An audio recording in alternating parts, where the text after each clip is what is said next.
Dear leaders, कैसे हैं आप सभी। डे 220 के अंदर आपका स्वागत करते हैं और आज का टॉपिक रहेगा बहुत ही शानदार। आइए शुरू करते हैं आज की वीडियो।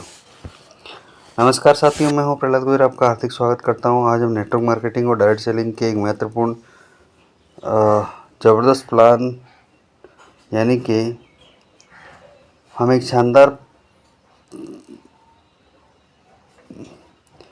शानदार विषय के ऊपर चर्चा करने की कोशिश करेंगे, है ना। आज का टॉपिक रहेगा लेवल प्लान क्या होता है ना। दोस्तों, आपने बाइनरी प्लान सुना है, जनरेशन प्लान सुना है, हाइब्रिड प्लान सुना है और यूनि लेवल प्लान भी जैसे अलग अलग प्लान के बारे में सुन लिया है और हमने इसी वीडियो श्रृंखला के अंदर हमने आपको सभी बताया है। और आज हम बात जानेंगे लेवल प्लान। लेकिन लेवल प्लान आखिर होता क्या है, इसकी संरचना कैसी होती, लेवल कैसे बनाते हैं, किस आधार पर किसी व्यक्ति को किसी विशेष स्तर का लाभ मिल सकता है और सबसे महत्वपूर्ण, इस तरह की योजना को समझते समय किन बातों का ध्यान रखना चाहिए। आज के इस वीडियो में हम इन सभी प्रकार के बिल्कुल सरल भाषा में समझेंगे, तो वीडियो के अंत तक जरूर बने रहिए। लेवल प्लान क्या होता है, सबसे पहले समझते हैं कि लेवल प्लान का सामान्य अर्थ है, लेवल का अर्थ है स्तर। नेटवर्क मार्केटिंग या डायरेक्ट सेलिंग में कुछ कंपनियां अपनी कॉम्बिनेशन प्लान को अलग अलग स्तर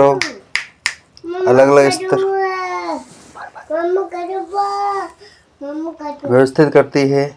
उदाहरण के लिए, आपके द्वारा सीधे जुड़े लोग एक स्तर पर हो सकते हैं, उनके द्वारा जुड़े हुए लोग अगले स्तर पर हो सकते हैं और उनके बाद आगे आने वाले स्तर हो सकते हैं। इस प्रकार के संगठन में अलग अलग स्तर दिखाई देते हैं। सरल उदाहरण में अगर समझे तो पहला स्तर, दूसरा स्तर, तीसरा स्तर, चौथा स्तर, इस प्रकार से, है ना। लेकिन यहाँ एक महत्वपूर्ण बात समझने की जरूरी है। हर कंपनी का लेवल प्लान जो होता है वो एक जैसा नहीं होता है। कई स्तरों की संख्या अलग अलग हो सकती है, कई पात्रता अलग अलग हो सकती है और उन्हीं भुगतान की गणना और अलग तरीके से की जा सकती है। इसलिए किसी भी कंपनी के प्लान को समझने के लिए उसकी आधिकारिक कॉम्बिनेशन प्लान को समझना आवश्यक होता है ना। अब बात करेंगे लेवल प्लान कैसे बनते हैं, है ना। तो अब सवाल आता है कि लेवल बनते कैसे हैं। मान लीजिए आपने किसी कंपनी के प्रोडक्ट या सर्विस के बारे में जानकारी प्राप्त की और कंपनी के नियमों के अनुसार आपने व्यवसाय शुरू किया। आपके द्वारा सीधे जुड़े हुए लोग आपके संगठन के शुरुआती स्तर का हिस्सा बनते हैं, यानी कि आपके डायरेक्ट लेवल में। अब उन लोगों के माध्यम से आगे जुड़ते हैं, वे आपके सेकंड लेवल के हिस्सा बनते हैं। इस प्रकार संगठन में गहराई यानी डेप्थ बनती जाती हैं और इसे आप एक पेड़ की तरह समझ सकते हैं, जैसे जड़, तना, शाखाएं, छोटी शाखाएं, पत्तियाँ। उसी तरह संगठन में भी अलग अलग स्तर पर बन सकते हैं। लेकिन याद रखिए, लेवल केवल लोगों की संख्या बढ़ाना ही व्यवसाय की सफलता नहीं। वास्तविक व्यवसाय में उत्पाद की बिक्री, ग्राहक सेवा, प्रशिक्षण, कंपनी की नीतियों का पालन करना भी महत्वपूर्ण है। अब बात करते हैं लेवल प्लान की मुख्य विशेषता क्या है। बात करते हैं लेवल प्लान की मुख्य विशेषता। पहली विशेषता है स्तर आधारित संरचना। इसके संगठन को अलग अलग स्तरों के रूप में समझाना आसान होता है। दूसरी विशेषता टीम का विस्तार, है ना। जैसे जैसे आपका संगठन बढ़ता है, नए लेवल खुलते जाते हैं। तीसरा विशेषता नेतृत्व विकास। अच्छी टीम बनाने के लिए केवल लोगों को जोड़ना पर्याप्त नहीं है, लोगों को प्रशिक्षण करना, उसको नेतृत्व क्षमता विकसित करना आवश्यक है। चौथा विशेषता प्रशिक्षण, यानी एक मजबूत संगठन के लिए ट्रेनिंग जरूरी है। नए व्यक्ति को उत्पाद, ग्राहक सेवा, कंपनी के नियम और कार्यप्रणाली को सही जानकारी मिलनी चाहिए। पांचवी विशेषता दीर्घकालीन दृष्टिकोण। लेवल प्लान को केवल तुरंत आय प्राप्त करने के लिए नज़रिया से देखना नहीं चाहिए। व्यवसाय में दीर्घकालीन ग्राहक संबंध, वास्तविक बिक्री और अच्छी सेवा अधिक महत्वपूर्ण है। अब लेवल प्लान के संभावित लाभ क्या है। अब समझते हैं कि लेवल प्लान के संभावित लाभ की संरचना क्या हो सकती है। संगठन को समझाना आसान। अलग अलग स्तरों को टीम की संरचना को व्यवस्थित रूप से समझा सहायता मिल सकती है। नेतृत्व की पहचान, कौन व्यक्ति किस स्तर पर कार्य कर रहा है और कौन नेतृत्व कर रहा है, इसे समझना आसान हो जाता है। प्रशिक्षण को व्यवस्थित रखना, यानी अलग अलग स्तरों के लिए प्रशिक्षण और मार्गदर्शन की व्यवस्था की जा सकती है।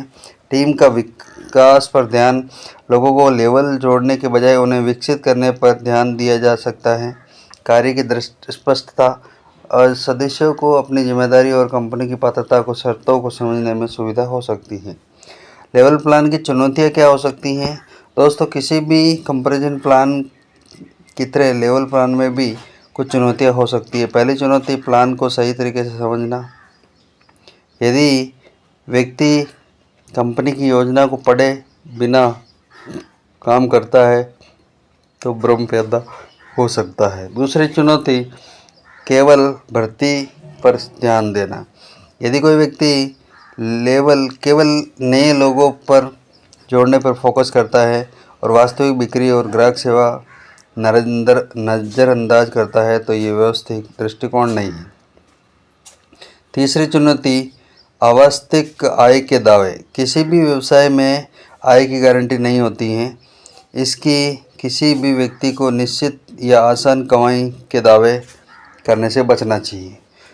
चौथी चुनौती, प्रशिक्षण की कमी। टीम को सही जानकारी मार्गदर्शन नहीं मिलता तो संगठन का विकास प्रभावित हो सकता है।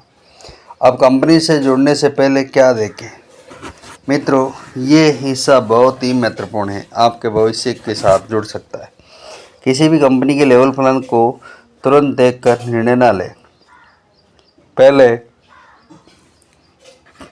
इन बातों को समझना है। कंपनी के प्रोडक्ट और सर्विस क्या है, प्रोडक्ट की वास्तविक मांग और उपयोगिता क्या है, कंपनी की आधिकारिक संरचना क्या है, भुगतान किन शर्तों पर होता है, ग्राहक वापसी और शिकायत की क्या व्यवस्था है, कंपनी की नीतियाँ और नियम क्या हैं, व्यवसाय लागू कानूनों और नियमों के अनुरूप है कि नहीं है, और सबसे महत्वपूर्ण, किसी भी योजना को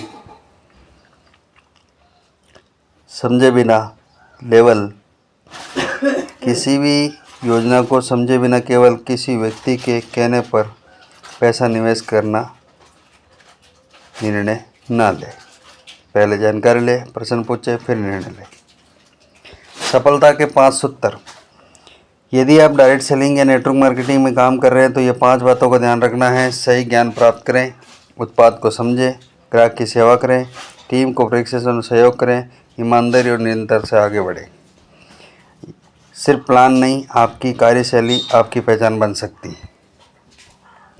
तो दोस्तों, आज हमने जाना लेवल प्लान क्या होता है, ये कैसे संरचित होता है और इसकी संभावित लाभ क्या है, चुनौतियाँ क्या हो सकती है और किसी भी कंपनी के लेवल प्लान को ज्वाइन करने से पहले किन बातों का ध्यान रखना चाहिए। सही जानकारी के साथ लिए गया निर्णय ही लंबे समय की सफलता की मजबूत नींव बनता है। अगर आपको ये वीडियो पसंद आए तो वीडियो को लाइक करें, कमेंट करें और अपनी राय जरूर कमेंट में शेयर करें और अपने चैनल को सब्सक्राइब करें। मैं हूं आपका अपना प्रहलाद गुजर। हम फिर मिलेंगे डे 221 के साथ, एक नए टॉपिक के साथ मुलाकात होगी। Thank you so much. Have a nice day.